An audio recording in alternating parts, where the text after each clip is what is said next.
Most relationships don't end with a fight. They end with silence, not the peaceful kind, the kind where conversations become shorter, where presence feels distant, where two people are still together, but no longer connected. And the most dangerous part? No one notices when it starts, because in the beginning, everything feels right. Effortless conversations, strong attraction, a sense that you finally found someone who understands you. You call it chemistry. You call it connection. But what if that's not enough? What if the very thing you trust at the beginning is the reason it falls apart later? Marcus Aurelius once wrote that a stable life comes from a stable mind. But no one teaches you how to build that stability inside a relationship. So you rely on feeling, and feelings change. You rely on connection, and connection fluctuates. You rely on the other person, and that's where everything becomes fragile. Because a healthy relationship is not built on how you feel in the moment. It's built on how you behave when the moment becomes difficult. This video is not about finding the perfect partner. It's about becoming someone who can build something that doesn't collapse under pressure. Because love without structure doesn't last. Love without structure collapses. You don't build a strong relationship by chance. You build it by design. But most people never think this way. They enter relationships with emotion and hope emotion will sustain it. It won't. Because emotion is unstable. It rises, it falls, it reacts to circumstances. And when the relationship is built only on feeling, every change feels like a problem. A bad day becomes tension. A disagreement becomes distance. A misunderstanding becomes doubt. Not because the relationship is broken, but because it was never structured to handle pressure. Epictetus taught that we should focus only on what we control. But in relationships, most people do the opposite. They try to control how the other person feels, how the other person reacts, how the other person behaves. And in doing that, they lose control of the only thing that actually sustains the relationship, their own behavior. Structure changes everything. Structure means you don't react impulsively. You don't escalate every emotion. You don't treat every feeling as truth. You operate with principles, consistency, respect, clarity. Even when it's hard. Especially when it's hard. Because that's what makes a relationship stable, not constant happiness, but predictable behavior. And here is the shift most people never make. Stop asking, how do I feel about this relationship? Start asking, how am I showing up in it? Because a relationship built on emotion will always fluctuate, but a relationship built on discipline can endure. The compatibility myth. You've been told that the key to a healthy relationship is compatibility. That if you find the right person, everything will flow naturally. Fewer conflicts, more understanding, less effort. But that belief is incomplete, because compatibility is not revealed when things are easy. It is revealed when things are inconvenient. In the beginning, everything aligns. You both want to impress, you both avoid friction, you both adapt. So it feels like harmony, but that's not compatibility. That's performance. Real compatibility shows up later, when expectations appear, when stress enters, when patience runs low. That's when you see how they handle frustration, how they communicate under pressure, how they respond when things don't go their way, and more importantly, how you do. Seneca believed that adversity does not build character, it reveals it. And relationships are no different. Anyone can be easy to love when everything is comfortable. But the true test is this. Can both of you remain stable when things are not? Because what destroys relationships is not difference. It's misalignment under pressure, different values, different emotional habits, different standards of respect. And these don't appear in the beginning, they appear over time. That's why so many people feel blindsided. It wasn't like this before. It was. You just hadn't seen it yet. This is the shift. Stop measuring compatibility by how good it feels in the beginning. Start measuring it by how both of you behave when things are difficult. Because a relationship is not defined by its best moments. It is defined by how it survives its worst ones. And once you understand that, you stop chasing effortless connection and start choosing resilient alignment. Emotional stability over emotional intensity. What most people call connection is often just intensity, strong attraction, fast bonding, deep conversations early on. It feels powerful, almost addictive. You feel seen, understood, pulled in, and you think, this must be something real. But intensity is not stability. In fact, it's often the opposite, because intensity is driven by emotion, and emotion is reactive. It spikes, it crashes, it depends on external triggers. That's why relationships built on intensity feel like a roller coaster. High highs, low lows, moments of closeness followed by distance, and your mind interprets that contrast as passion. But what you're experiencing is instability. Seneca warned that what excites the mind intensely often disturbs it just as strongly. And this is where most people get trapped. They confuse emotional fluctuation with depth. They believe that if it feels strong, it must be meaningful. But real connection is not overwhelming. It's steady. It doesn't make you anxious. It doesn't leave you guessing. It doesn't depend on constant reassurance. It feels calm. And for many people, that calm feels unfamiliar, even boring, because they've been conditioned to associate love with emotional peaks, with unpredictability, with tension. So when something stable appears, they question it. Is something missing? Why doesn't this feel as intense? But nothing is missing. What's missing is chaos.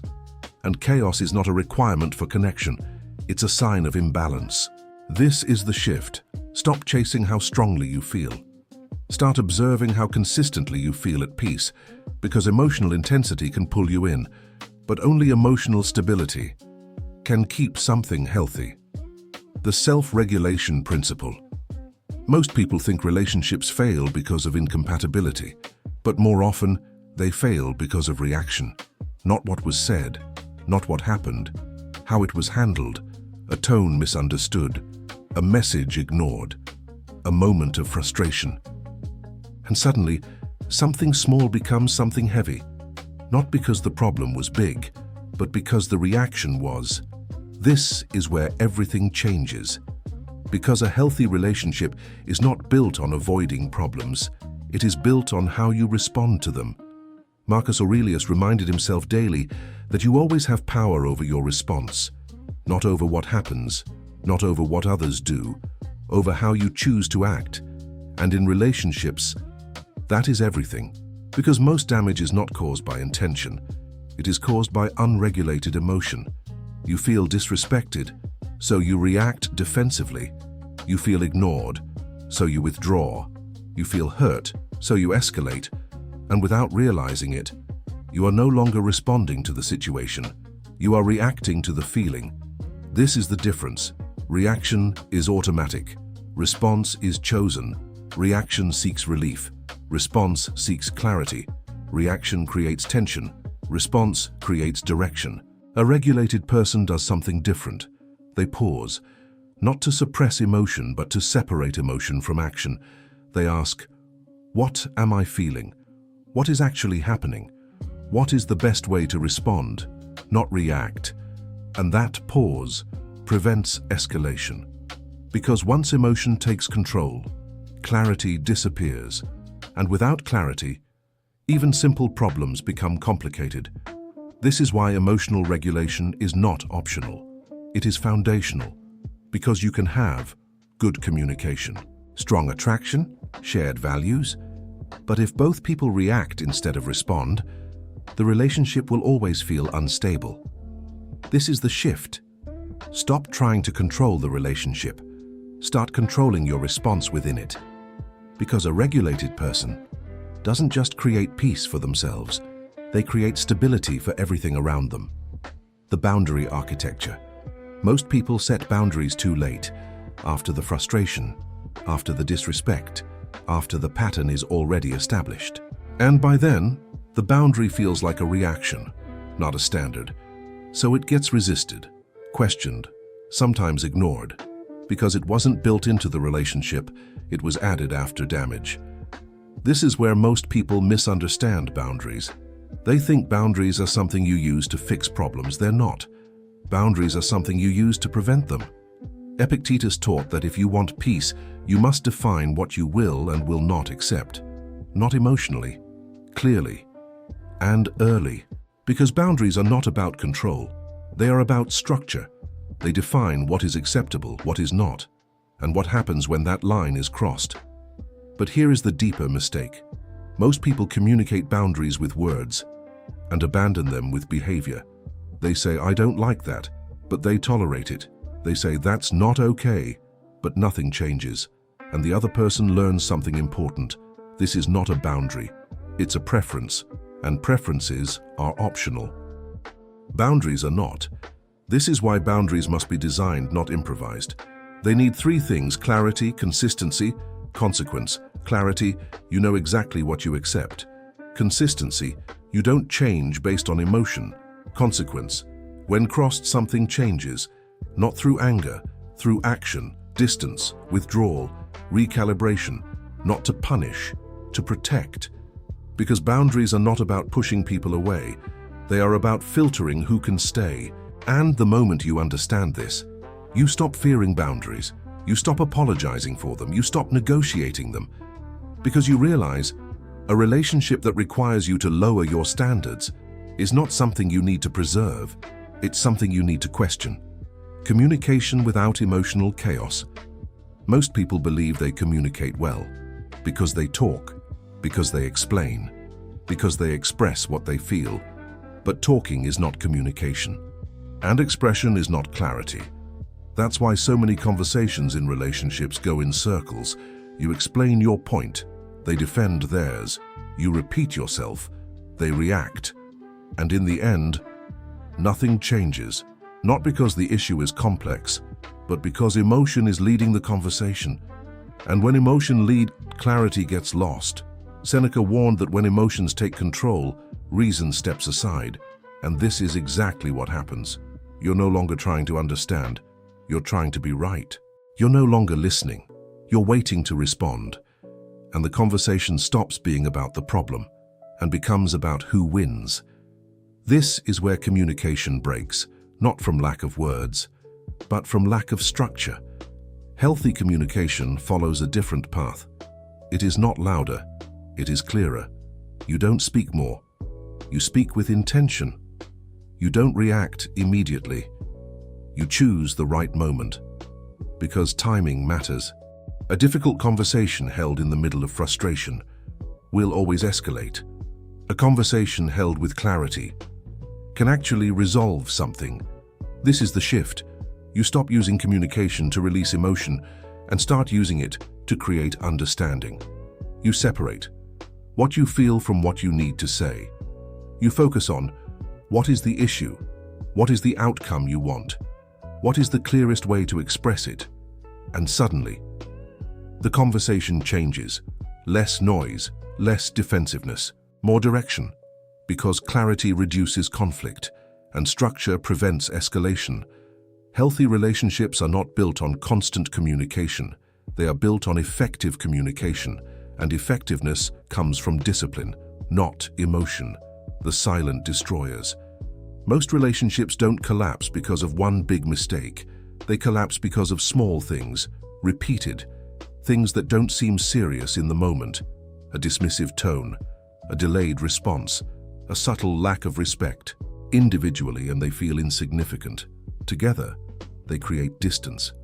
This is what makes them dangerous. They don't trigger immediate action. They get ignored, excused, minimized, accumulated. And over time, something begins to change. Not loudly, quietly. You become less open, less expressive, less invested. Not because you decided to pull away, but because something in you no longer feels safe to fully engage. Marcus Aurelius understood that what we repeatedly tolerate shapes our internal state, and in relationships, what you tolerate becomes the standard. This is how decay begins, not with conflict, but with what goes unaddressed. Micro-disrespect becomes normal. Unspoken resentment builds. Emotional withdrawal replaces connection. And the most dangerous part? Both people are still there, still talking, still interacting, still calling it a relationship. But the depth is gone. The presence is reduced, the connection is weakened, and no one can point to the exact moment it happened, because it didn't happen once. It happened slowly. This is the shift. Stop waiting for a big problem to take action. Start paying attention to small patterns, because small patterns left unchecked become permanent dynamics, and dynamics, once established, are much harder to change. Healthy relationships are not protected by avoiding major mistakes. They are protected by addressing minor ones early, with clarity, with consistency, without avoidance, because what you ignore today, you will feel tomorrow, and what you allow repeatedly will define the relationship. Interdependence versus dependency. At first, it feels like closeness. You want to be together all the time, you share everything. You rely on each other for comfort, support, stability, and it feels right. Because connection is supposed to feel strong. But there is a line most people don't see, the line between connection and dependence. And once that line is crossed, the relationship changes, not visibly, internally. You stop choosing the person and start needing them. You need their attention to feel secure.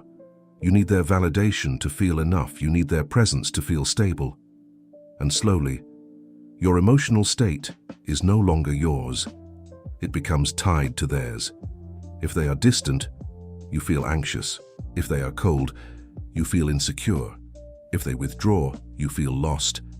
This is not connection. This is dependency. Epictetus taught that true freedom comes from not attaching your well-being to what you cannot control, and another person is never something you control. This is where healthy relationships are different. They are not built on need, they are built on choice. Two people who are stable on their own, choosing to share their lives, not to complete each other, but to complement each other. This is interdependence. You are connected but not dependent. You care, but you don't collapse when things fluctuate. You value the relationship, but you don't lose yourself inside it. And this changes everything. Because when dependency exists, fear follows. Fear of losing, fear of conflict, fear of being alone, and fear makes you tolerate what you normally wouldn't. But when you are whole on your own, you don't negotiate your standards. You don't overextend yourself to keep someone. You don't stay where you are not respected, because your stability is not at risk. This is the shift. Stop building a relationship where you need the other person to feel okay. Start building a relationship where both of you are already okay, and choose each other anyway. Because that is where real strength exists, not in attachment, in alignment. The alignment test. Most people choose relationships based on feeling, attraction, chemistry, connection, and in the beginning, that feels enough. But feeling is not alignment, and without alignment, the relationship will always require effort just to stay stable. Not the healthy kind of effort, the exhausting kind, the kind where you constantly adjust, constantly explain, constantly try to make things work, because something doesn't fit. Not obviously, but consistently. Seneca believed that when your life is aligned with your principles, there is less internal conflict. The same applies to relationships. Alignment is not about liking the same things.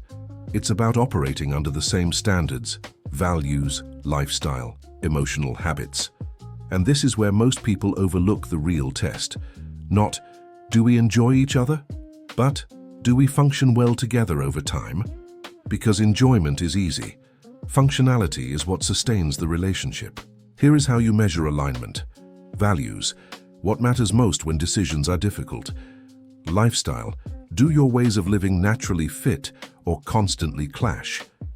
Emotional habits. How do both of you handle stress, conflict, and discomfort? If these are aligned, the relationship flows, not perfectly, but naturally. If they are not, everything feels like work. And here is the truth. Most people resist. Love does not fix misalignment. It only delays the consequences. You can care deeply about someone and still not be compatible in a way that allows stability. That's why some relationships feel intense, but never peaceful. This is the shift. Stop asking, "Do I feel something strong?" Start asking, "Does this actually work in reality?" Because a relationship is not sustained by moments, it is sustained by patterns. And patterns are built on alignment, not attraction. The maintenance system. Most people think a healthy relationship once built sustains itself. It doesn't. What you don't maintain slowly declines, not suddenly, gradually. The attention becomes less intentional. The conversations become more superficial. The connection becomes assumed instead of cultivated. And this is where strong relationships begin to weaken. Not because something went wrong, but because nothing was actively maintained. Marcus Aurelius practiced constant reflection, not because things were broken, but to prevent them from becoming so. And relationships require the same discipline, not effort driven by crisis, effort driven by awareness. You don't wait for distance to appear, to reconnect. You don't wait for resentment to communicate. You don't wait for problems to check alignment. You maintain before things break. This is what makes the difference, because healthy relationships are not built on intensity. They are built on consistency over time. Small intentional actions, checking in, being present, addressing small tensions early, not dramatically, regularly. And here is what most people misunderstand. Maintenance is not pressure, it's investment. It's choosing not to take the relationship for granted, because the moment something becomes assumed, it starts to fade. This is the shift. You stop thinking, "We're good, we don't need to do anything," and start thinking, "We're good because we keep showing up." Because connection is not a one-time achievement. It is something you reinforce again and again and again. And when both people understand this, the relationship doesn't just survive, it evolves.